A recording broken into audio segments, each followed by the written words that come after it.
Y retomamos el tema de la economía, los precios, el dólar en campaña, ¿no? Y estamos con Esteban Domenech, un economista. ¿Cómo te va, Esteban? Buenas noches, gracias por la invitación. Bueno, a ver, tenemos un gobierno, estábamos charlando ahí, ¿no? En la tanda, pero tenemos un gobierno que está muy débil, que quiso hacer un ajuste y no sé si lo hizo del todo bien. Y tenemos un candidato, Alberto Fernández, que da señales de moderación, pero el mercado todavía no le termina de creer. ¿Es así? Sí, es así, correcto. Tenemos que pensar que Argentina, está atrapada en una especie de triángulo. Por un lado tenemos una economía que está rota desde hace muchos años. Es una de las macroeconomías más inestables del mundo y desde hace 8 años está técnicamente estancada y desde el año pasado entramos en una nueva fase recesiva. 8 años, ¿quién gobernaba? Cristina Kirchner. Segundo mandato de Cristina Fernández, ya la economía dejó de crecer desde el 2011 hasta 2015. Tenemos un frente político muy complejo donde tenemos un candidato que es Mauricio Macri, que busca la reelección, en cuyo mandato se intentó, a través de un programa de gradualismo económico, normalizar todos estos problemas que tiene la economía por el cual no crece desde el 2011. Y tenemos un principal candidato a oposición, hoy que fue el más votado en las elecciones PASO, alineado al gobierno que de alguna manera dejó la economía en la situación en la que hoy se encuentra, ¿no? Y después tenemos un tercer frente, que es el frente financiero, que es el que de alguna manera desde hace varios años está financiando y está permitiendo que esta macroeconomía, con estos desequilibrios, con este exceso de gasto y demás, funcione en determinado nivel, hoy dándole la espalda, ya sea tal vez FMI o mercados, al principal candidato de la oposición. En ese sentido, la Argentina, la sociedad está ahí adentro de este triángulo, donde convive con las restricciones económicas y con un horizonte y un escenario político realmente muy complejo. A ver, vamos a fraccionar este escenario. Te propongo que analicemos parte por parte. Primero, ¿en qué falló el ajuste que intentó hacer Macri? Es cierto que la Argentina tenía que hacer un ajuste. La economía estaba mal plantada, desde 2008, como decís vos, 2010, algún ajuste había que hacer. ¿En qué falló el ajuste de Macri? Mirá, el diagnóstico es bastante integral y complejo a la vez. Podríamos pensar que la corrección del déficit fiscal fue tal vez demasiado lenta y eso de alguna manera... Al comienzo. En los primeros 2 años de gestión, hay que entender bien la herencia y la dinámica, porque la foto era mala, pero la película era mucho más difícil. ¿Qué quiero decir con esto? Cuando uno observa el déficit fiscal y el déficit externo, lo complejo no era el nivel de desequilibrio, que de por sí era muy grande, sino que la dinámica producto de la indexación de todo el gasto público era muy mala. Entonces ya hubo una primera parte en el gradualismo de Cambiemos que lo que tuvo que hacer y lo que hizo y que de alguna manera se sintió fuertemente en la sociedad con los tarifazos y algunas otras medidas de corrección fiscal, eso fue solamente para que el déficit que venía cayendo continuamente recién se amesetara. Pero al hacerlo en forma gradual estaba destinado a no alcanzar nunca. No, lo que está pasando es que como vos estás haciendo gradualismo, de alguna manera tenés que cambiar el motor de financiamiento del desequilibrio. Y como la vía de emisión de dinero ya había llevado un límite, con posibilidad de duplicación de base monetaria, ya no había manera de vía Levax esterilizar eso, corrías un riesgo de hiperinflación, lo que hizo Cambiemos fue cambiar el motor de financiamiento y en vez de hacer emisión de dinero, hacer emisión de deuda. Ahora, tal vez si la velocidad hubiese sido más rápido, el nivel de endeudamiento de Argentina hubiese sido menor. Lo cierto es que desde el otro lado, la política tiene que convivir con las restricciones económicas y con las demandas sociales que están en el medio. Y donde tenés una pobreza estructural del 30%, una economía estancada desde hace 8 años, con demandas sociales insatisfechas por todos lados, ya un tarifazo, una suba, una corrección, de lo que es la factura de luz y de gas, implicó y afectó fuertemente al bolsillo de todos los argentinos. Hacer eso aceleradamente tal vez hubiese llevado a un estadio mucho peor. Entonces yo creo que, claramente podemos pensar que hubo mala praxis, hubo lentitud en la corrección de los desequilibrios, tal vez hasta el 2017 incluso aprovecharon eso para que la economía tenga un buen desempeño, el tipo de cambio se vuelve a atrasar y el déficit de cuenta corriente se vuelve a agudizar, y eso de alguna manera lo que hace es traslada la herencia, la lateraliza, no la corrige y llegamos al 2019 tal vez con este escenario donde no terminamos de corregir los problemas que teníamos y ahora estamos hacia adelante pensando que además vamos a tener que convivir con este escenario político y con mucha incertidumbre hacia adelante. Vamos a la segunda parte de la película. Alberto Fernández intenta dar señales de moderación, habla con Mauricio Macri, modera sus declaraciones, pero los mercados le creen. Yo creo, digamos, que hay que pensar a los gobiernos y esta esfera política y la esfera financiera y esa interconexión que hay en función de voluntad, de capacidad y de credibilidad. Entonces, cuando uno analiza el gobierno de Cambiemos y piensa voluntad de normalizar y corregir los problemas, había claramente. Capacidad podemos cuestionarlo y poner un puntaje tal vez intermedio, porque se avanzó con algunos frentes, con otros no. Y en términos de credibilidad, claramente había mucha credibilidad. ¿Hasta cuándo? Hasta el año pasado, donde entramos en la crisis producto de la sequía y de la corrección cambiaria. Ahora, cuando uno piensa, digamos, en un eventual gobierno de Alberto Fernández y tiene que juzgar en función de voluntad, bueno, la voluntad hoy aparentemente, desde la línea de los economistas, están diciendo voluntad hay de acceder a los mercados, de cumplir con los compromisos, con todos los vencimientos de capital e intereses, pero claramente va a estar cuestionado. La capacidad habrá que verlo, porque hoy lo cierto es que no hay un equipo y no hay un programa económico. Entonces, por ahora tenemos promesas de campaña sobre todo, cuando uno los analiza como economistas, hay bastante inconsistencia en función de lo que se está prometiendo con respecto a lo que esta economía puede dar. Y en términos de credibilidad, va a haber que reconstruir esa credibilidad.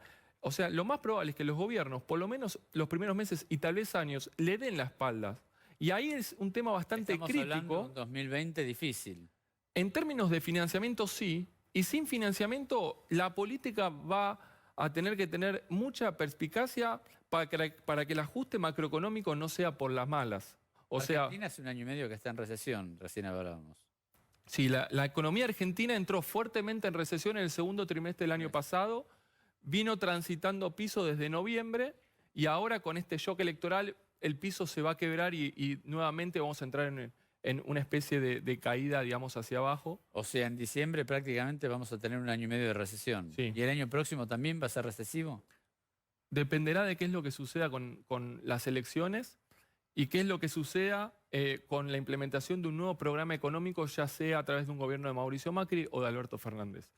Cuando uno piensa, digamos, cómo queda la economía después de estos 4 años y después de estos 8 años, claramente todavía hay mucho para trabajar adentro del motor de esta máquina que es la economía argentina.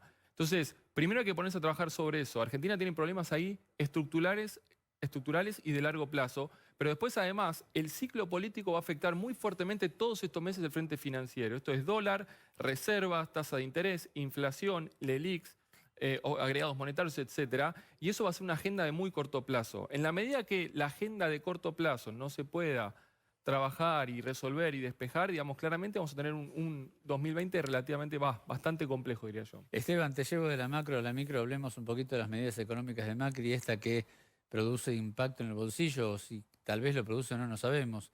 A partir de mañana se empiezan, y ya este fin de semana también, comercializar productos sin IVA, esos 14 productos de la canasta básica sin el IVA. Varias preguntas. El comerciante que compró los productos, por ahí la semana pasada, los compró a un precio alto, con IVA. ¿Cómo hace ahora para venderlos sin IVA? No, pero bueno, el comerciante compra un precio neto más IVA, marca en función del neto más IVA por un markup. Después el IVA, o sea, se compensa entre IVA, lo que es crédito fiscal y débito fiscal. El IVA en sí mismo no representa nunca un costo. Digamos, así que desde el punto de vista del comerciante... No pierde. No pierde. Eso está claro. Puede estar tranquilo que no pierde. Sí, totalmente.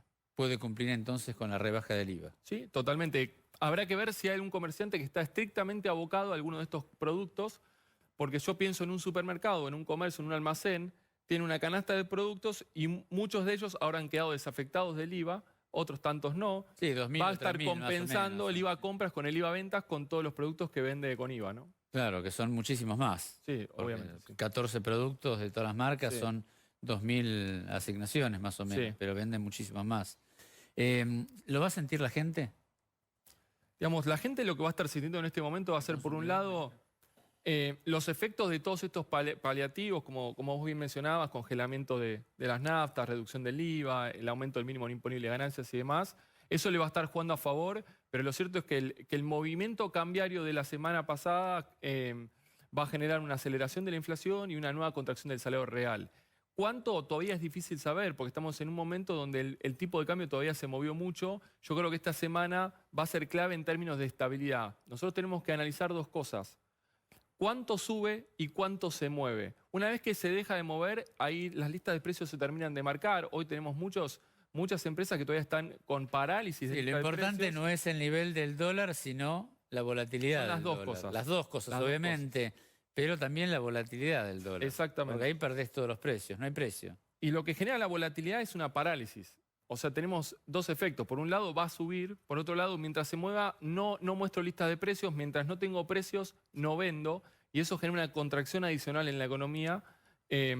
Así que yo creo que en ese sentido, las señales que puedan venir ahora esta semana, sobre todo con el cambio de ministro de Hacienda, y tal vez teniendo en cuenta que el Banco Central ya testeó un poco el mercado la semana pasada en función de cómo reaccionó a este tan mal resultado electoral, en la medida que se estabilice, el Banco Central le pueda sacar un poco de presión y dejarlo a un nivel un poquito más bajo, tal vez el impacto va a ser menor y de alguna manera los paliativos terminan compensando bastante más, digamos, este cimbronazo financiero en el bolsillo de la gente. Lo que se pregunta el hombre común, ¿hasta dónde va a volver a bajar el dólar? No, es decir, ¿Qué vamos a ver un dólar de 52, de 54? es muy difícil saberlo porque eso, digamos, depende exclusivamente de la estrategia de intervención del Banco Central en función de cómo quiere el Banco Central utilizar las reservas, la tasa de interés ¿Cuántas reservas está dispuesto a lo poner? largo de estos Claro, 2 lógico. meses. Va a ser una decisión de política económica. Uno como analista desde afuera, digamos, no lo va a poder determinar porque es directamente una bajada. Lo cierto es que cuando uno analiza el herramental que tiene el Banco Central, sobre todo la cantidad de reservas, en el marco de un programa monetario muy contractivo, uno desde afuera observa que las herramientas para combatir la presión sobre el tipo de cambio están. Y de hecho, cuando uno piensa en el salto cambiario que tuvimos la semana pasada, los primeros 3 días de la jornada, el salto cambiario se dio en un contexto de volumen muy bajo. Y eso quiere decir que lo que está sucediendo es, el que quiere vender se corre y desaparece porque la incertidumbre le gana y dice, a ver, yo espero a ver qué pasa.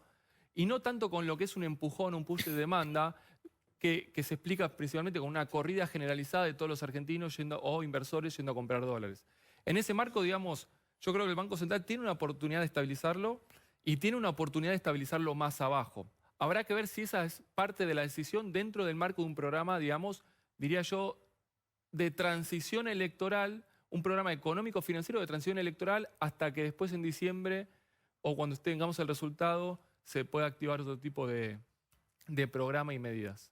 El que tiene, pregunta para la micro, para el que tiene dólares, que por ahí tiene que tener dólares, tiene dólares, los tiene que cambiar a pesos. ¿Le conviene? El spread es muy grande. Por ahí no conviene cambiar a pesos y gastar en pesos tampoco. Son decisiones muy particulares, digamos, depende mucho de qué micro estemos hablando, si es una empresa, si es una persona y cuáles sean sus necesidades financieras de corto plazo. Digamos, yo creo que el día a día va a ser muy cambiante y esa decisión va a ser muy personal en función de cómo tiene las necesidades de pesos y las disponibilidades que puedan llegar a tener de dólares, ¿no? Esteban, muchísimas gracias. Por favor, gracias. No me quedo tranquilo, pero muchas gracias.